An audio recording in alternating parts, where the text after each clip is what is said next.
Well, the FDA now says it will allow some baby formula products to be released from the closed Michigan plant on a, quote, case-by-case basis. But the plant says it will still take 10 weeks to get the formula on shelves. So here to react is the former FDA Associate Commissioner, Peter Pitts. Good morning to you, Peter. Good morning. Good morning. So is it safe to get products from this plant? Because the plant had to be shut down. Tell us what they found, what you guys found, the FDA found when they went in. Well, the FDA got a tip-off from consumer complaints. 4 babies were ill from bacteria, 2 died, unfortunately, so it's a real tragedy.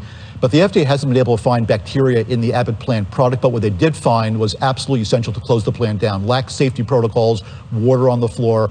They were keeping information from the FDA, so whether or not the product led to these deaths, that plant needed to be shut down. The FDA has been 24/7 on site since February with Abbott to get this plant back online. That long to clean it up? That's actually fast, to get these complicated pieces of machinery back online. And even though the plants aren't completely remediated, they still have to update manuals and do things that are not related to manufacturing.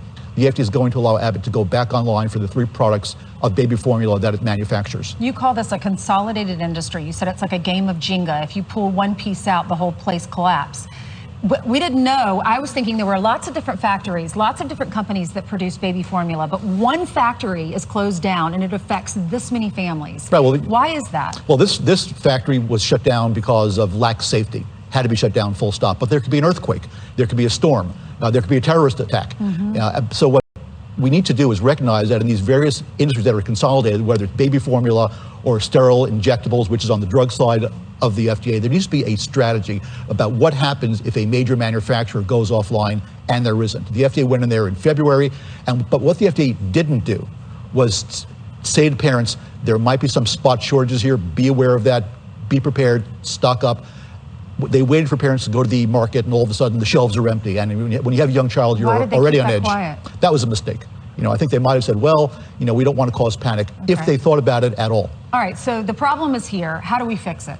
What we need to do is to give the FDA more resources to do more robust and regular inspections, because when you don't inspect a factory on a routine basis, companies get lax. Doing things to standard is expensive, but there's no alternative. So when Congress holds these hearings, they need to say, we need to give FDA more money for more robust inspections of these food factories, but also the FDA needs to be empowered to plan for drug shortages in these industries that are consolidated on the food side and on the drug side. All right, so whose fault is this? Well, the shortage is Abbott's fault, plain and simple. Their plan was out of sync. It was not safe. The FDA had to shut it down, period. They made the mistake. What can Congress do? Congress can, one, name and shame Abbott for not doing the right thing, for not running a safe facility.